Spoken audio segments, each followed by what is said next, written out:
Queremos concluir hoy, ¿verdad? Este pequeño desvío que hicimos del estudio del libro de Hebreos por la ocasión del 500 aniversario de la Reforma.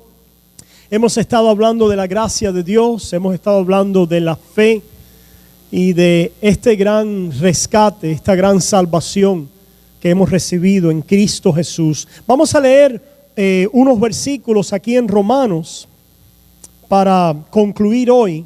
En Romanos capítulo 1, leamos versículo 16 y 17 primero. Romanos capítulo 1, versículos 16 y 17. Y después pasamos al capítulo 3, versículo 21. Dice así, Romanos 1, 16. Porque no me avergüenzo del Evangelio, porque es poder de Dios para salvación a todo aquel que cree, al judío primeramente y también al griego. Porque en el Evangelio la justicia de Dios se revela por fe y para fe, como está escrito, mas el justo por la fe vivirá. Pasamos a Romanos capítulo 3, leemos versículos 21 al 23. Pero ahora, aparte de la ley, se ha manifestado la justicia de Dios, testificada por la ley y por los profetas. La justicia de Dios por medio de la fe en Jesucristo, para todos los que creen en Él, porque no hay diferencia, por cuanto todos pecaron y están destituidos de la gloria de Dios. Esto es palabra de Cristo. Oramos. Padre, gracias. Gracias, Señor. Gracias por este banquete, por esta fiesta, por esta comunión. Gracias por tu presencia en medio nuestro, a través de tu palabra, de tu espíritu, en y a través de tu pueblo. Y Señor, una vez más necesitamos oír de estas grandes verdades, gloriosas cosas que has hecho a nuestro favor para ser lleno una vez más de tu presencia, de tu espíritu. Oh Padre, necesitamos ver a Jesús. Llévanos a Él, y en Él y de Él y a través de Él derrama hoy sobre nosotros toda bendición y riqueza en gloria de gracia para nosotros. Perdona, Señor, nuestras tantas faltas y pecados. Oramos y pedimos en Cristo Jesús. Amén y amén. Hermanos, el domingo pasado comenzamos a hablar de cómo esta gracia de Dios es un atributo de Dios, ¿verdad? ¿Recuerdan? Estábamos haciendo un contraste con un concepto erróneo de la gracia de Dios. Y es que la gracia de Dios, el concepto erróneo, esto es, dice que la gracia de Dios es en nosotros una virtud que nos hace santos a través de nuestras obras, para entonces en nuestras obras de santidad y de obediencia, en cooperación con esa virtud o habilidad depositada en nosotros, poder ser aceptados por Dios a la gloria eterna. Esta era la visión de la Iglesia Católica Romana durante la Edad Media y pre-reforma, y continúa siendo la visión de ellos hoy. Pero hemos comenzado a ver que la gracia de Dios no tiene relación con nuestro mérito, que nosotros no somos salvos, puestos delante de Dios para gloria eterna, basada en nuestros méritos, en nuestras obras, sino que la gracia de Dios, número uno, tiene que ver con la disposición, el carácter, el atributo de Dios de salvar a un pueblo a través de Cristo Jesús, que no se lo merece, que no tiene méritos propios, que no tienen la obediencia y la justicia propia requerida en ellos mismos para poder ser recibidos por un Dios santo y justo. Por lo tanto, la gracia de Dios ha sido revelada, manifestada, ha aparecido a los hombres en el rescate que Dios ha realizado en la persona y en la obra de Cristo Jesús. Ahora, interesantemente, decíamos que este rescate es un rescate legal que tiene que ver con la ley de Dios, que no rechaza, obvia, echa a un lado, invalida, abroga o quita la ley moral de Dios, sino que es un rescate legal. Y allí comenzamos entonces a mirar a la persona y a la obra de Jesús. Miramos también en términos históricos de la Reforma este personaje que ha sido un personaje paradigmático, emblemático, ¿verdad?, de la Reforma, y es Martín Lutero. Sí, yo sé que Martín Lutero tenía muchos problemas, tenía muchos rencores en el corazón, fue muy pecador, igual que usted y yo. Igual que usted y yo, ¿verdad? Igual que el rey David. Es decir, no miramos a los hombres porque los hombres de alguna manera sean perfectos. No. Cuando miramos a la historia o a los hombres en la historia y los utilizamos para alguna lección o enseñanza, es porque Dios ha demostrado en ellos y a través de ellos su gran poder de salvación. Y en esta manera Martín Lutero se convierte en un caso a examinar. ¿Por qué? Porque Martín Lutero era aquel que no podía encontrar paz delante de Dios en su conciencia, en su espíritu. Y estudiaba la Biblia y leía la Biblia. Y venía a frases como la que nos encontramos aquí en Romanos 3:21 y en Romanos 1:17. Tomemos la primera de Romanos 1:17, donde dice: porque en el Evangelio la justicia de Dios se revela. Porque en el Evangelio la justicia de Dios se revela. Y hermanos, Martín Lutero, cuando miraba esta frase de la justicia de Dios, él preguntaba: ¿qué es la justicia de Dios? Y es una buena pregunta para nosotros en esta mañana. Si usted le preguntan, bueno, ¿qué quiere decir la justicia de Dios?, ¿qué usted respondería? La Biblia responde que la justicia de Dios es todo aquello que es conforme a su carácter. Es todo aquello que es de acuerdo al carácter justo de Dios. ¿Y dónde se revela cómo luce el carácter justo de Dios? En la ley santa y justa de Dios. Martín Lutero escuchaba esta frase: en el Evangelio se revela la justicia de Dios, y automáticamente él pensaba: la justicia de Dios es todo aquello que es conforme a su carácter.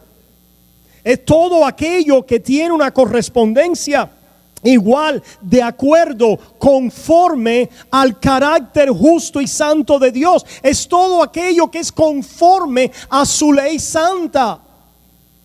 Por lo tanto, cuando Martín Lutero miraba a este concepto, que es un concepto bíblico, no estaba equivocado en lo que estaba diciendo. Parcialmente porque el contexto ahora nos va a enseñar algo más profundo. Pero ciertamente él entendía: hay una justicia de Dios por la cual Dios es justo en sí mismo y demanda de sus criaturas morales la justicia que es conforme a su carácter, y esto es demandado y revelado en la ley santa de Dios. Por lo tanto, cuando él miraba esa ley y miraba la justicia de Dios y oía del Evangelio, él continuaba viéndose delante de esa justicia juzgado, acusado, La justicia de Dios por la cual Él juzga a los hombres, y todo pecador queda delante de Él culpable. Por lo tanto, por más que se esforzaba a buscar la justicia de Dios en el Evangelio, como él leía, en la forma que él lo interpretaba, siempre quedaba juzgado bajo el estándar perfecto de la ley santa de Dios. Martín Lutero estaba parcialmente correcto, pero no había tenido la revelación completa de lo que Dios hace con su justicia y con su carácter de santo y de justo revelado en la ley de Dios. Ahora, comenzamos el domingo pasado a pararnos allí un momento y a preguntar, ¿qué es esta justicia de Dios? Y hay una justicia de Dios como hemos descrito ahora que nos juzga. Sí, la respuesta a esto es sí, es la ley santa de Dios. Y hacíamos otra pregunta también, la hacemos hoy otra vez.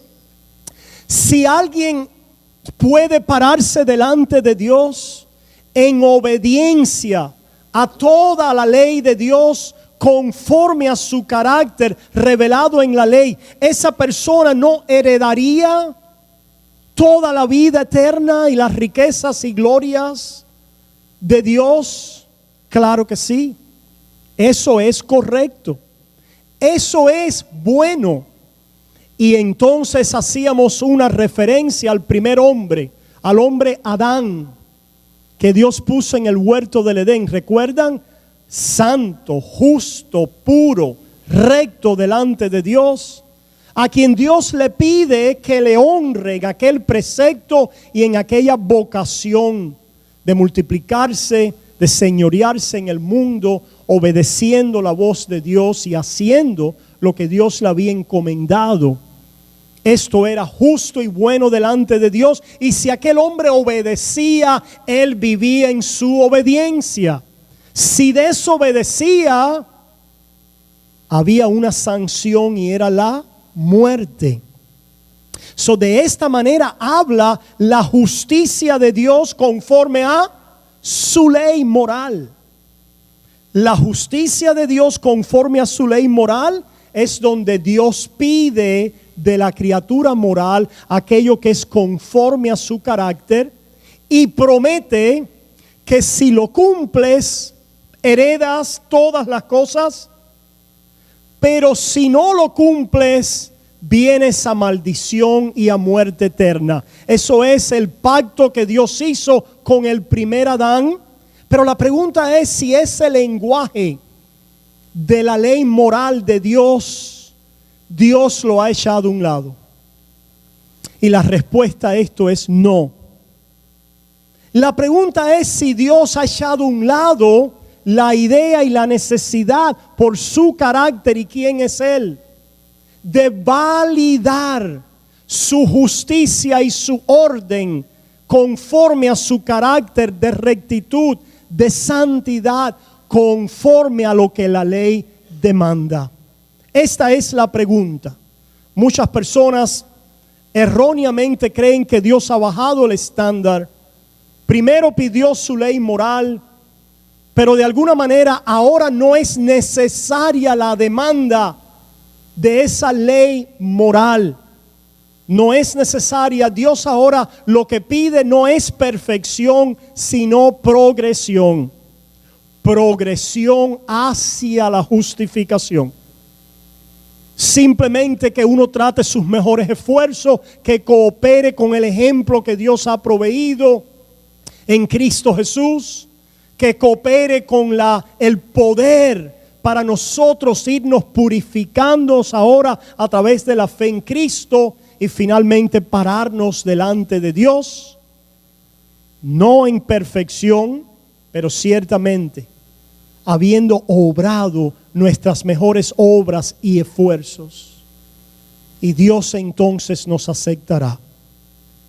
Hermanos, creemos que esto es una visión errónea de la gracia de Dios y queremos enforzar y avanzar la idea bíblica de que la demanda de la ley de Dios es una demanda moral que Dios no ha abrogado o echado a un lado, y que Dios va a cumplir y a vindicar conforme a su carácter.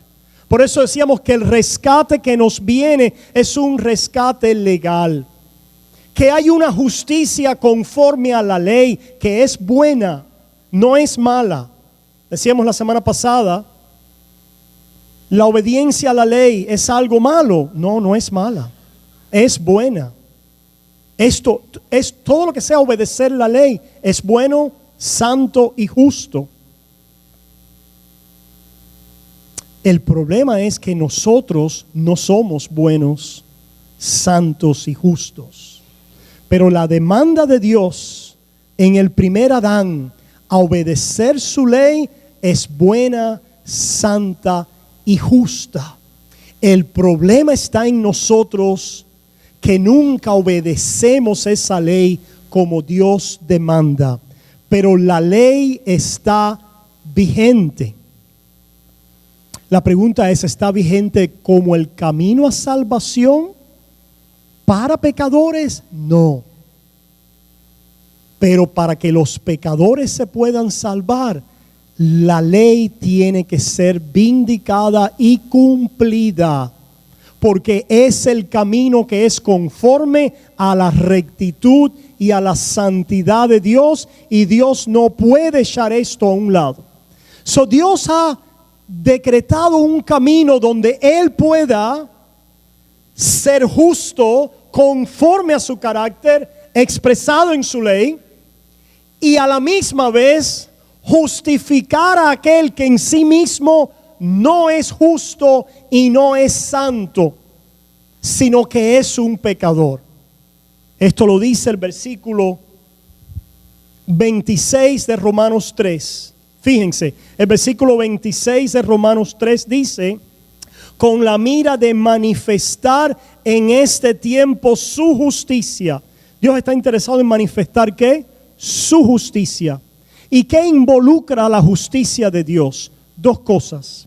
Dice, a fin de que Él sea el justo y el que justifica al que es de la fe en Jesús. Y esto ahora parece ser una contradicción. ¿Cómo es posible que Él va a manifestar su justicia, que Él es santo, justo y tiene una ley que los hombres deben cumplir, pero los hombres ninguno la cumplen y la pueden realizar? ¿Y cómo Dios entonces va a vindicar su ley, que Él es justo conforme a la ley, y a la misma vez justificar a aquellos que la quebrantan? ¿Se dan cuenta el dilema? ¿Se dan cuenta el problema?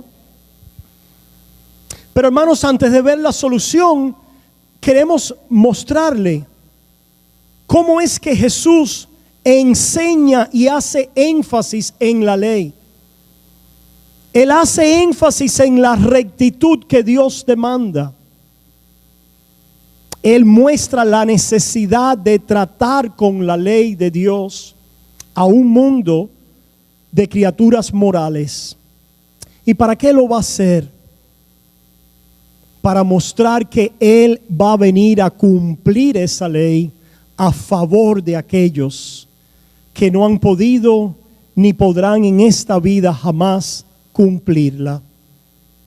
Para poder rescatarnos a través de un sacrificio, de una vida que cumple los requisitos de la ley como el representante de la humanidad, el segundo, el último Adán. Dios va a poner a un hombre a favor de la humanidad, así como puso uno primero que representaba a la humanidad, y en Adán, como hemos dicho, entró la muerte al mundo, el pecado, la culpa, la corrupción, la condenación. Romanos 5 dice que en el segundo, por la obediencia del segundo, Dios no rechaza la demanda de justicia.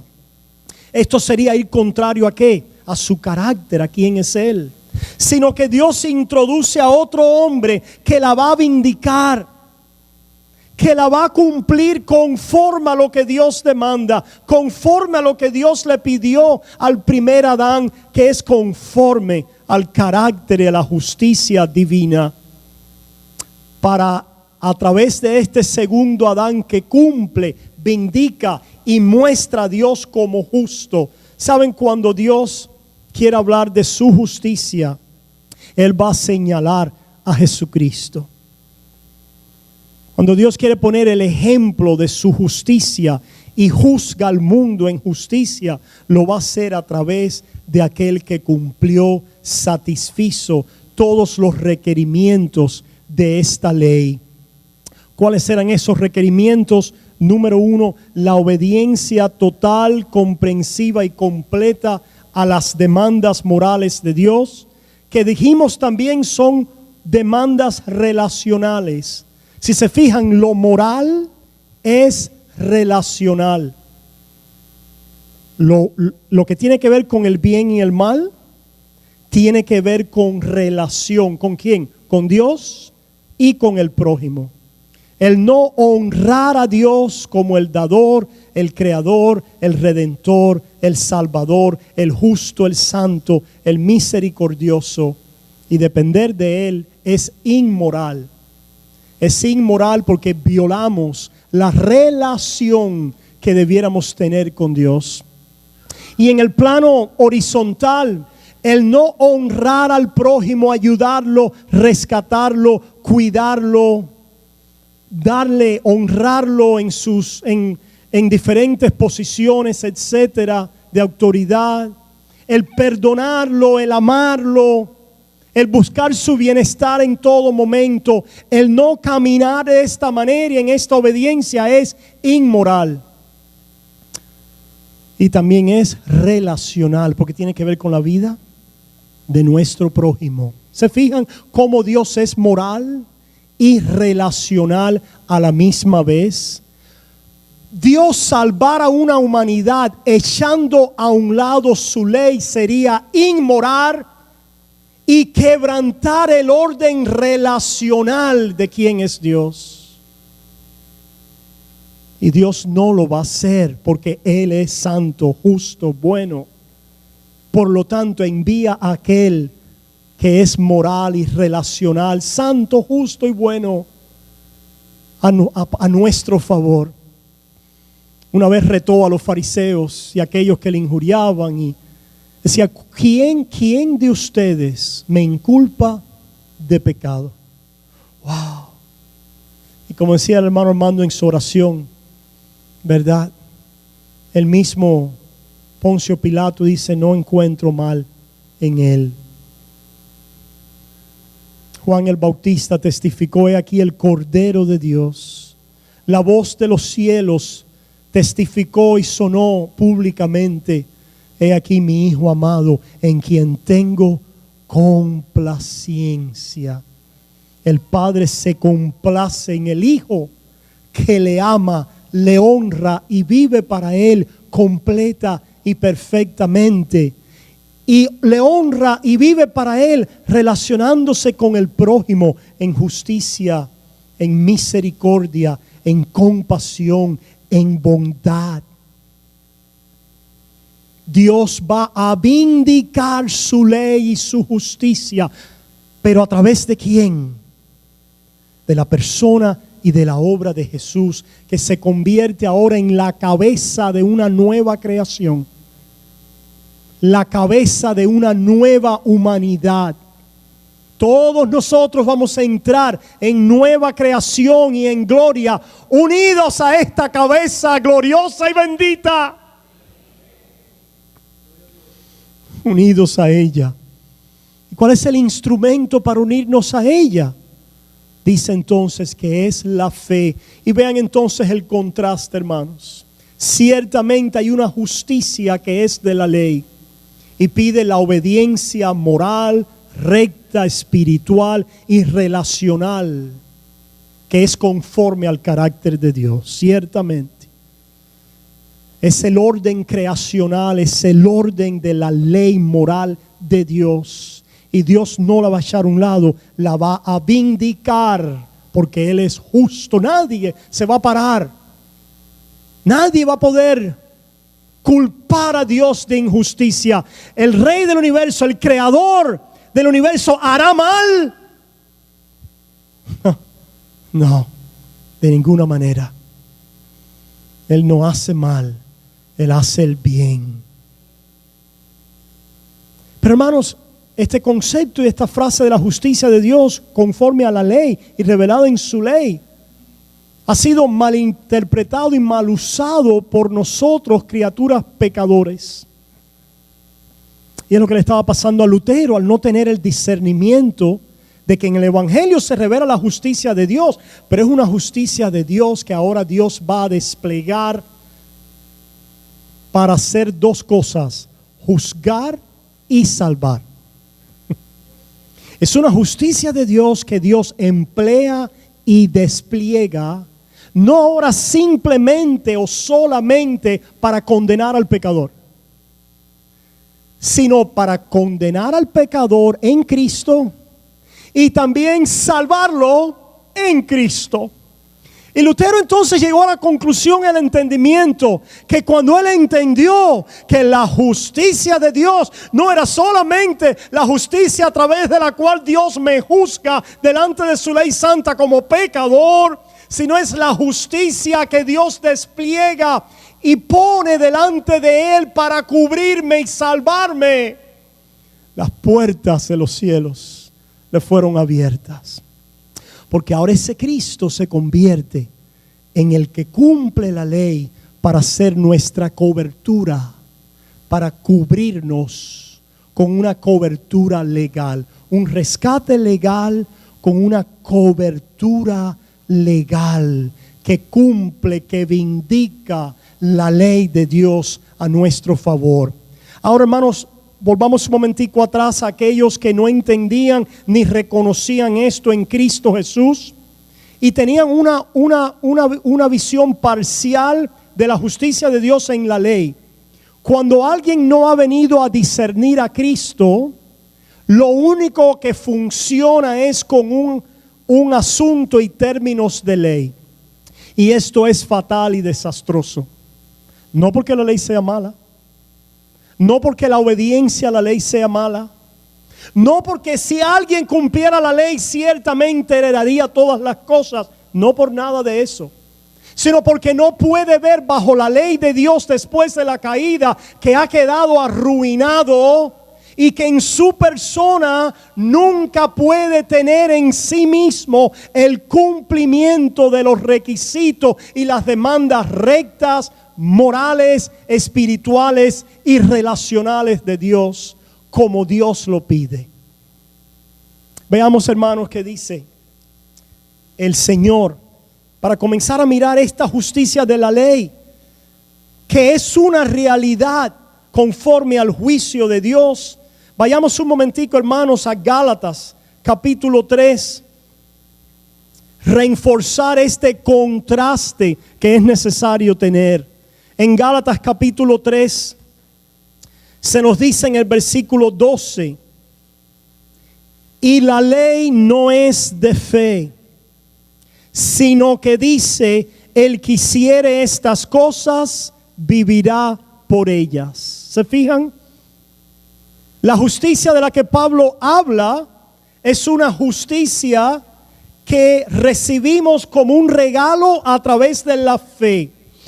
Pero si nosotros queremos afirmarnos delante de Dios por la justicia de la ley en nosotros mismos, tenemos que recibirla a través de ¿qué?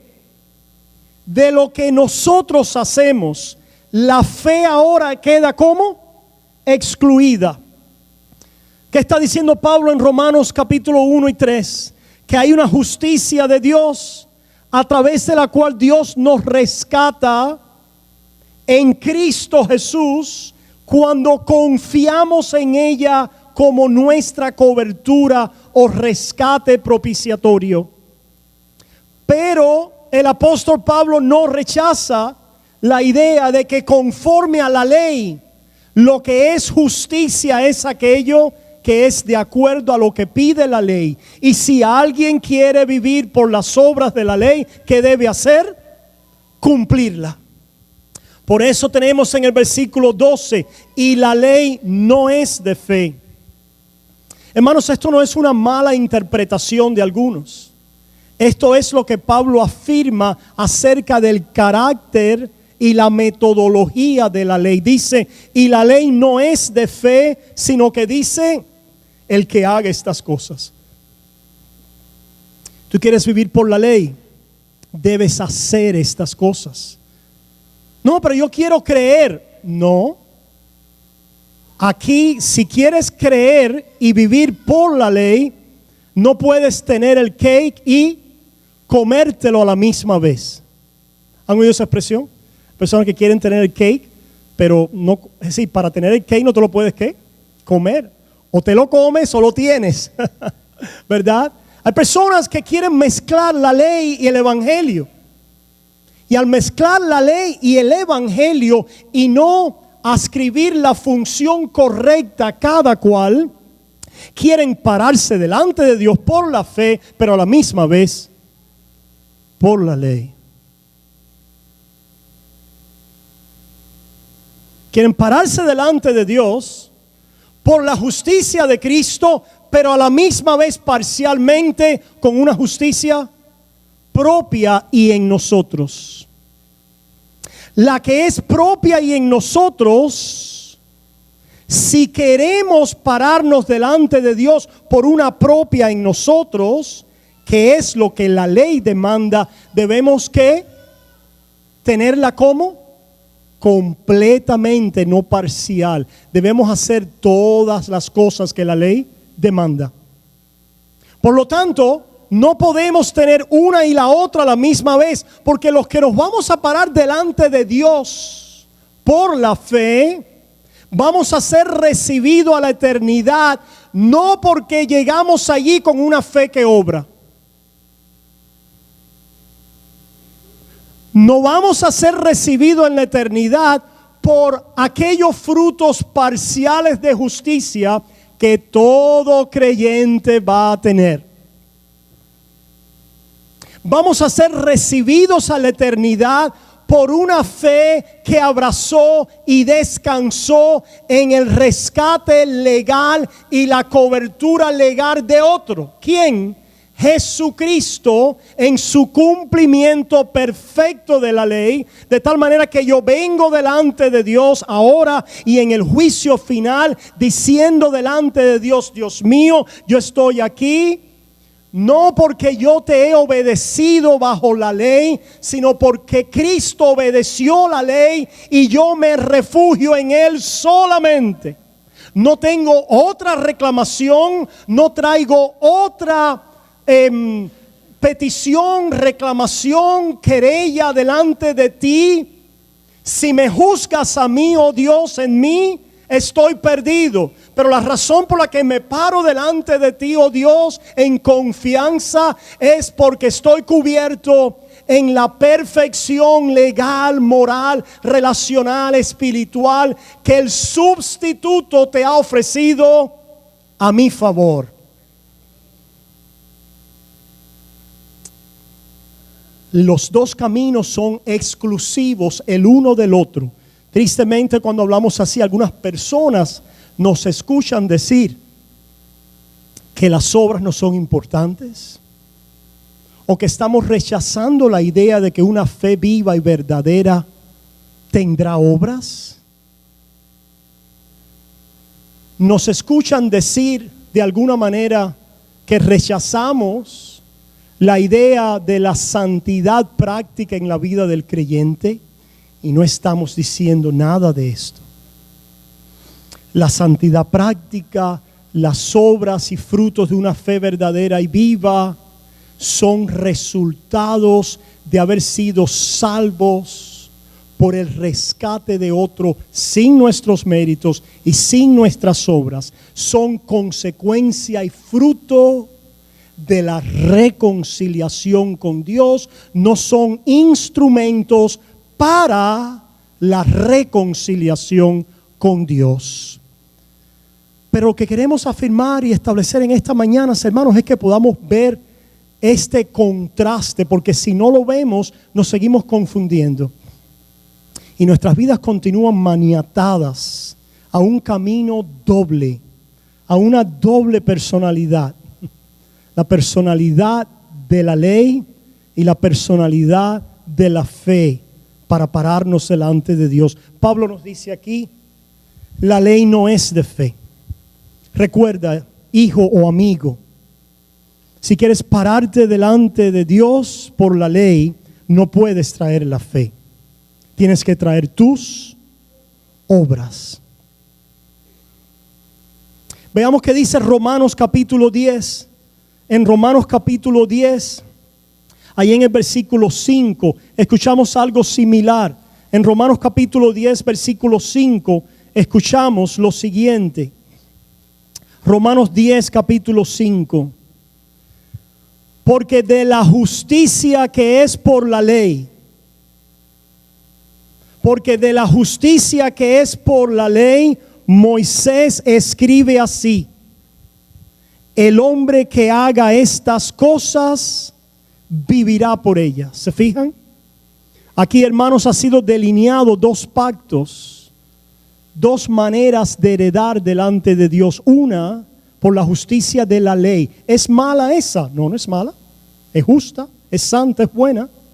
Nosotros somos los malos, los injustos y los malvados. Por lo tanto, no podemos heredar por ella.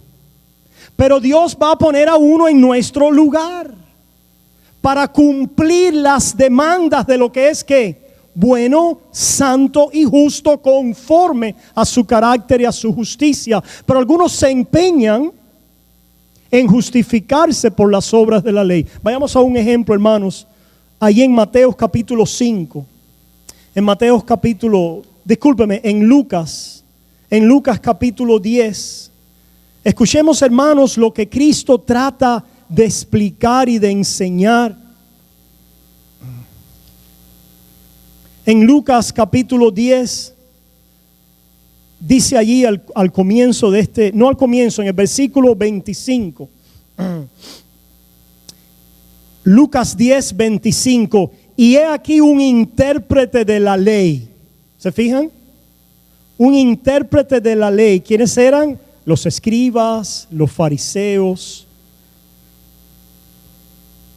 Ellos interpretaban la ley. ¿La ley de quién? De Moisés. Y Cristo les dice: yo no los voy a juzgar. Tienen a uno que los juzgue. ¿Quién es? Moisés, en quien ustedes han puesto vuestra esperanza. Moisés los juzgará. ¿Se fijan? Porque ¿cómo habla Moisés? Con la justicia de la ley, con las demandas de la ley, que es exclusiva de la fe.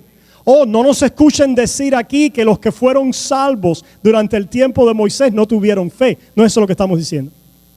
Estamos hablando de pacto, del pacto de la ley, el pacto específico del Sinaí y de Moisés. Hablaba en la misma manera que habla el pacto de obras. Si obedeces los mandamientos, vives. Israel, los voy a introducir en una tierra. Si obedeces, la heredas. Si desobedeces, eres maldito. ¿Dónde hemos oído eso antes? Con Adán. Adán, te he creado santo, justo y bueno. Te he dado un jardín y un mundo. Si obedeces, lo heredas. Si desobedeces, quedas maldito. Hay un paralelo allí. Qué interesante. ¿Por qué? Porque Israel era un tutorial. Ya Dios ha hablado, ya ha pasado algo, pero ahora Dios en su misericordia y condescendencia nos da tutoriales. Tutoriales que tienen que ver con el lenguaje de la ley y con el lenguaje del evangelio y la relación entre ellos y su propio rol y aplicación.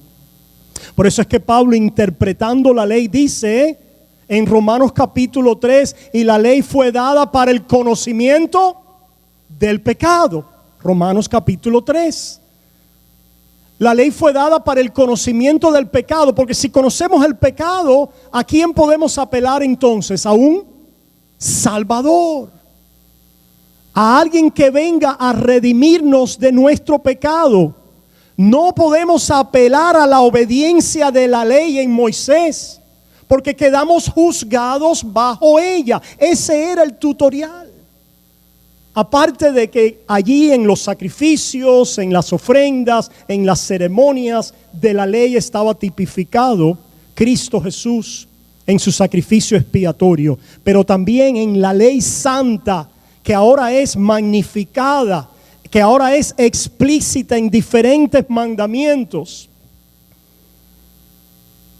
Nos es dado el conocimiento ciertamente de la voluntad de Dios, ciertamente de lo que debemos hacer, pero también el conocimiento de nuestro pecado, de que todos nos hemos quedado cortos de este estándar recto, justo, santo, bueno, espiritual, moral y relacional.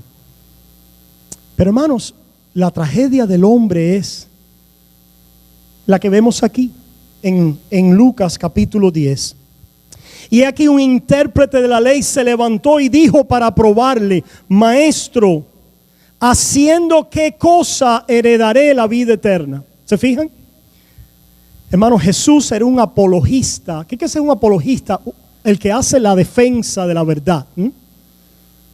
Apología es una defensa de la verdad. Hermanos, una estrategia del apologista por excelencia, que es Jesús, y lo es Pablo también, es entrar en el sistema contrario que se nos opone. Entrar en el sistema contrario que se nos opone con la lógica contraria y adoptarla y ver a dónde nos lleva. Por ejemplo, esto lo hacemos con los ateos seculares, ¿verdad? Aquellos progresivistas, ateos, cuya religión es el hombre, el Estado, ¿verdad? Y la política. No hay Dios, todo es la evolución, no hay un Dios que ha determinado lo que es bueno y lo es malo, pero ciertamente ellos hablan de moralidad. Esto es malo, y se llenan de ira acerca de lo que es bueno y acerca de lo que es malo, y todo lo que tenemos que hacer es entrar en su sistema y tratar de indagar por qué ellos dicen que algo es bueno y que algo es malo. Explícame. ¿Por qué, si al final del día estamos aquí porque somos criaturas evolucionadas y los más fuertes han prevalecido y esta es la ley de la evolución? Que los más fuertes masacren a los más débiles. Que los jóvenes se eliminen a los viejos. Que los que no quieran tener hijos, o si es una inconveniencia para el Estado, como en China, donde solamente se permite un muchacho, hasta ahora esa era, no sé si ya cambió, la ley de un hijo. Cambió, ¿sí? Ahora lo que hay que preguntarle es, ¿y sobre la base de qué ley cambió? Sobre la base del ser supremo, el presidente. ¿Y por qué? ¿Y por qué? ¿Y por qué? ¿Y por qué él la hizo? ¿Qué autoridad tiene alguien en el plano humano si no hay un valor absoluto de declarar lo que es bueno, lo que es malo? Ninguna. ¿Se fijan? Y entrando en el sistema de ellos, le mostramos la falacia de aquello que no tiene fundamento. El mundo ateo, progresista, secular, tiene que pedirnos prestados a nosotros los cristianos el fundamento de la ley moral para poder hacer juicios morales, pero la continúan rechazando. Por lo tanto, su sistema es contradictorio y falso e inmoral y contrario a Dios. ¿Se fijan? Ok, Jesucristo está haciendo lo mismo. Está entrando en las presuposiciones de aquellos que quieren vivir por la justicia de la ley. Ok. ¿Tú quieres vivir haciendo y obrando la ley? No está mal. Esto es justo y es bueno. Lo que el camino involucra lo siguiente. Él le dijo, versículo 26, ¿qué está escrito en la ley? ¿Cómo lees? Aquel respondiendo dijo: amarás al Señor tu Dios con todo tu corazón y con toda tu alma y con todas tus fuerzas y con toda tu mente, y a tu prójimo como a ti mismo. Y le dijo: bien has respondido, conforme a la justicia ¿de qué? De la ley. Haz esto y vivirás. Ve, pastor, hay que hacer esto para vivir. No, hermanos, el Señor está haciendo aquí un buen apologista. Porque si no, la escritura se contradice y la escritura no puede ser quebrantada. El camino a la salvación no es la obediencia de la ley, porque nosotros estamos arruinados bajo ella. Pero el Señor va a mostrar que la demanda se mantiene y que aquellos que quieren vivir bajo ella les va a depositar todo el peso de la ley, para ver si finalmente dicen: wow, ese no soy yo. La ley es justa, santa y buena, y yo no la he cumplido. Para ver si claman por un Salvador que está presente en medio de ellos. Para ver si claman por el Mesías prometido, no como alguien que viene a felicitarlos por haber cumplido el pacto, sino como alguien que viene a tomar las sentencias y las maldiciones que Israel merece por haber quebrantado el pacto, junto con toda la humanidad. Y esto lo sabemos, hermanos, porque inmediatamente la palabra de Dios nos da un indicio de lo que está pasando en el corazón de estas personas, y nos dice, versículo 29: pero él, queriendo justificarse a sí mismo, dijo a Jesús: ¿y quién es mi prójimo? Ahora estamos hablando, porque ese samaritano que odio, mestizo, contrario a mis valores, a todo lo que yo represento, extranjero, demócrata, ¿verdad? ¿Sabe Dios cuántas pestes más? No, ese no puede ser mi prójimo. Ese que le está cortando el cuello a la gente y grita Allahu Akbar, que viva Alá. Ese no es mi prójimo. No, ese no es mi prójimo. No. El prójimo está aquí, mira, aquí. Y cuidado. Cuidado. ¿Y de qué nacionalidad tú eres? ¿Y cómo tú hablas? ¿Y cómo tú luces? ¿Y cuáles son tus preferencias y tus gustos? ¿Y tú, you like me? ¿Mm? ¿Y yo te gusto? ¿Y te simpatizo? Ok, sí, tú eres mi prójimo. Somos miserables pecadores. Y Cristo tiene que enseñarle que ese samaritano es el prójimo, pero que ese samaritano es Él. Porque en la historia, ¿quién es el que rescata al prójimo? ¿Quién? El despreciado. Aquel que no fue contado, aquel despreciado, aquel que no tenía apariencia ni era deseable, aquel que era contrario, aquel contra el cual habíamos vuelto nuestras caras y habíamos chasqueado nuestras lenguas, habíamos rechazado y contado como inmundo. Cristo es el buen samaritano de la historia, que nos ha tomado a nosotros que lo hemos despreciado, que hemos despreciado a Dios y quebrantado el pacto. Nos ha perdonado y ha vendado nuestras heridas y nos ha llevado para cuidarnos, salvarnos, restaurarnos. Cristo, aquel que amó al pecador. Cristo, aquel que amó a los inmundos. Cristo, aquel que se entregó por los débiles, cumpliendo la justicia relacional, moral, espiritual, de la bondad y aquello que es conforme al carácter de Dios a nuestro favor. Para entonces, hermanos, terminamos con esto. allí en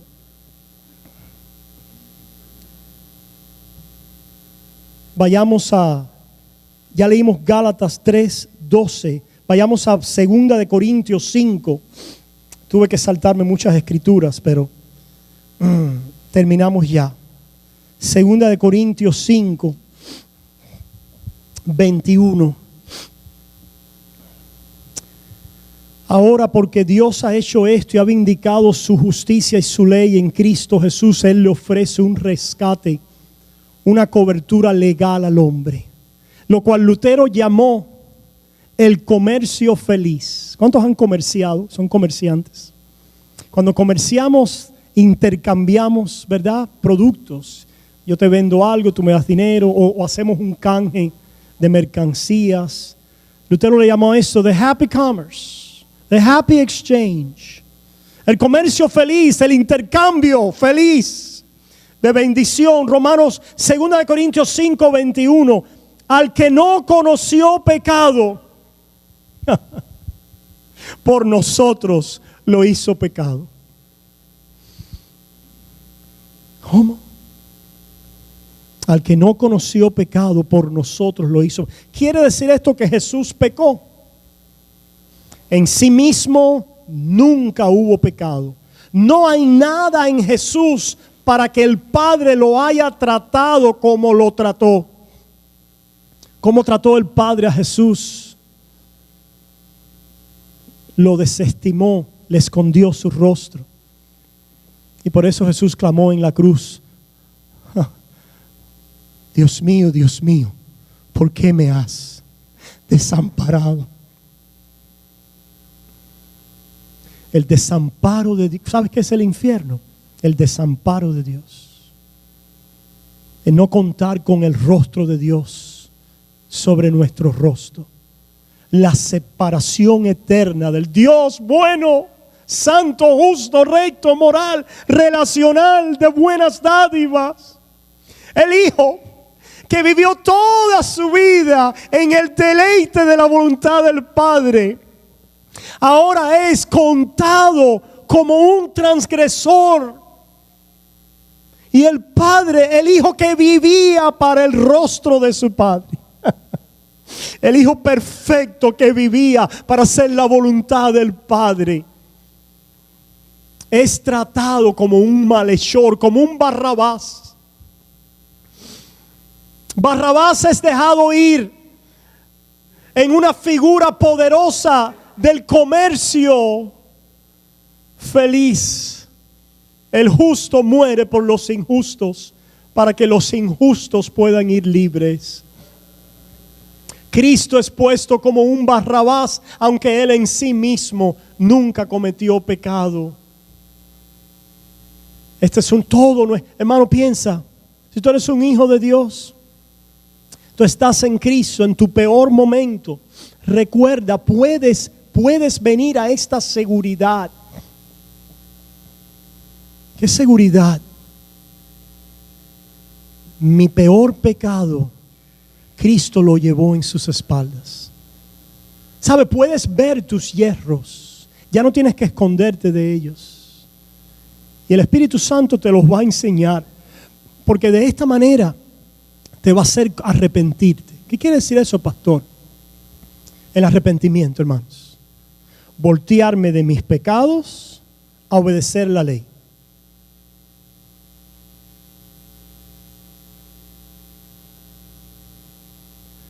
Voltearme de mis pecados al que no tuvo ninguno.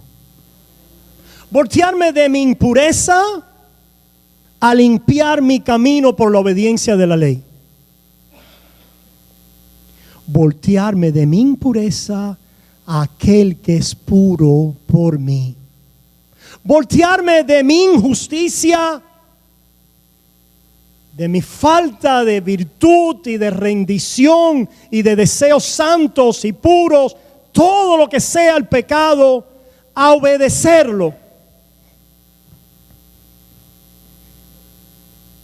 Voltearme de mi injusticia a la justicia de Jesús. Eso es el arrepentimiento. cuya otra cara es la fe, que produce frutos de obediencia. Porque cuando vemos a Jesús, el justo a mi favor, el santo por mí, el puro a mi favor, y veo mi adopción de hijo en él y la bienvenida del Padre inmerecida, gratuita y libremente a mi favor, ese arrepentimiento que es voltearnos de mí mismo con un abandono total de toda mi justicia, mi ser, mi yo, como condenado inmundo, cargando mi cruz, porque en ella fue crucificado mi Jesús, y me identifico con él y corro a él y confío en él en mi peor noche.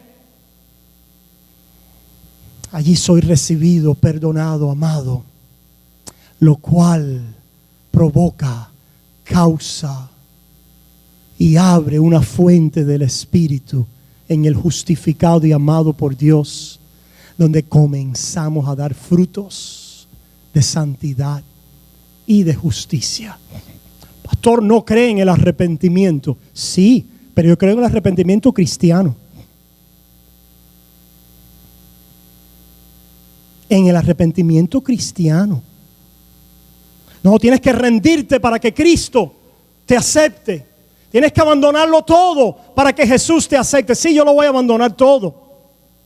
Toda mi basura, reconociendo que soy inmundo y que no puedo abandonar nada. Pero hay uno que lo abandonó todo a mi favor. Hay uno que vivió el señorío de Dios. No, porque ustedes no creen en el señorío. El señorío. Hay uno que vivió el señorío de Dios a mi favor. Hay uno que en todo se rindió perfecta, 100%, completamente. Lo abandonó todo. Y no soy yo. Es Cristo a mi favor. Y cuando me vuelvo y confío en Él, Él me rescata, me perdona. Me dice, eres justificado, te adopto como un hijo, te voy a dar todas las glorias del cielo, eres un hijo de la luz, me perteneces. ¿Cuál es el resultado de esto, hermanos? El resultado de esto es que le amamos a Él porque Él nos amó primero. El resultado de esto es que perdonamos porque Él nos ha perdonado. El resultado de esto es que nos rendimos porque Él se rindió por mí. El resultado de esto es que nos sometemos porque Él se sometió a mi favor. Y cuando alteramos esos productos de alguna manera, en alguna forma, alteramos la justicia de Dios, aparte de la ley, sin las obras que Dios ha empleado y desplegado para nuestra gloriosa salvación. Que somos salvos conforme solo a lo que las Escrituras enseñan y revelan. Que somos salvos solo por la gracia de Dios, sin nuestros méritos. Que somos salvos solo por la fe, sin las obras. Que somos salvos solo por los méritos, la persona y la obra de Cristo, sin ninguna intercesión de más nadie o otra persona delante de Dios. Y que todo esto redunda y resulta en la honra y la gloria de nuestro gran Dios y Salvador. Amén y amén. Oramos. Oh amante Padre, Señor, sabemos que esta gracia es mal interpretada, mal usada por muchos, vilipendiada por otros, abusada por los que no tienen fe, acosada y atacada por los legalistas judaizantes, por los cortadores y mutiladores de la carne, por los perros. Oh Señor, pero sabemos que esta misma gracia es el aroma de vida para todos aquellos que desde la eternidad has conocido en una elección eterna, que el Padre le ha dado al Hijo, que el Hijo ha redimido que el Espíritu Santo ha llamado y aplicado, y que estamos seguros en el abrazo de este Dios Trino, que salimos a proclamar las virtudes de aquel que nos llamó de las tinieblas a su luz admirable, en vida, en obra, en buenos frutos y en palabras. Padre, gracias. Te amamos porque nos amaste primero. Bendito eres. Y el pueblo de Dios dice: amén y amén.